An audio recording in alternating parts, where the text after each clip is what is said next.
From TSA screeners to air traffic controllers to the FAA, the air travel industry is feeling the effects of the partial government shutdown. TSA employees are calling in sick at higher rates, causing delays for flyers. And the longer the shutdown lasts, the more the impact could trickle down to when the government is fully funded again. Yesterday, the FAA ordered more than 3,100 employees to come back to work for safety-critical jobs. They will be working without pay as the shutdown continues. Joining me this morning, aviation expert Ed Booth. Ed, here's the bottom line. Good morning, Bruce.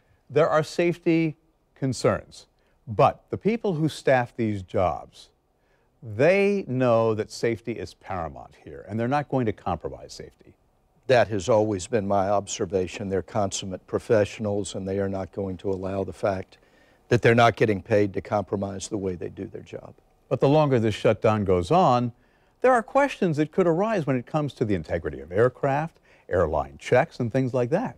It's not a good situation. It certainly affects the supply chain, the people who train the controllers, people who fix the equipment they use are all not there right now. They may have been called back yesterday, but it's not a good situation. And when you talk about, okay, you've got TSA screeners who are calling in sick, right now the biggest problem is we may have to wait in line longer, and you've got to mitigate that by getting to the airport earlier. True. So, you know, it's not as if the safety is going to be compromised. We've got to reiterate that. And I don't see evidence of flight delays. At least the weather's been good the past couple of days in our part of the country. But what if weather does play a problem? How does that complicate the thing for flyers? The reserve that's built into the system has been compromised.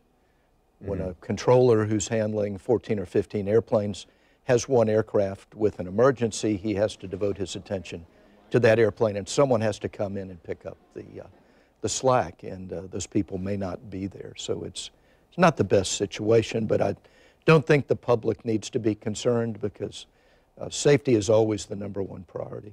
How about for pilots when it comes to airline registration, things like that? When does this become a big problem?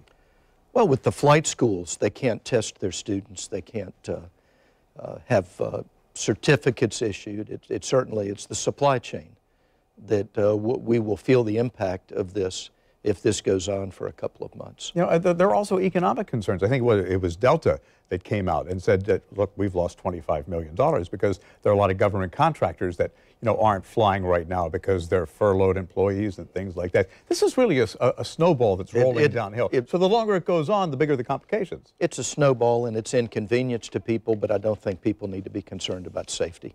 If a controller doesn't think a plane can be handled safely, it's not going in the air. They have the ability to do that. Now, these workers can't strike.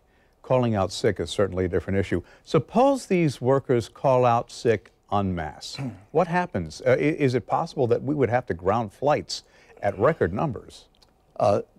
That's possible. They would do so at extreme peril to their long-term careers. We look back to 1981. Ronald Reagan was not amused when the air traffic controllers broke federal law and went on strike. Fired them all, issued an order prohibiting their rehire for any government job, and the system had to rebuild itself. But that was a different situation. That wasn't a government shutdown.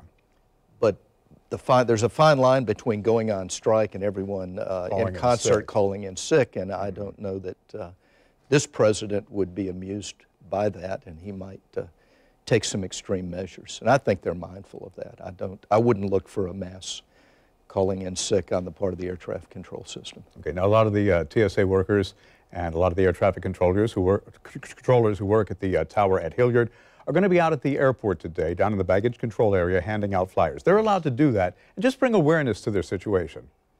Oh, absolutely, and their local representatives, I'm sure, have their undivided attention right now. That's really their job to fix this. And the bottom line is, look, they've got families, they've got to put food on the table. Ed Booth, our aviation expert, thank you very much for being here.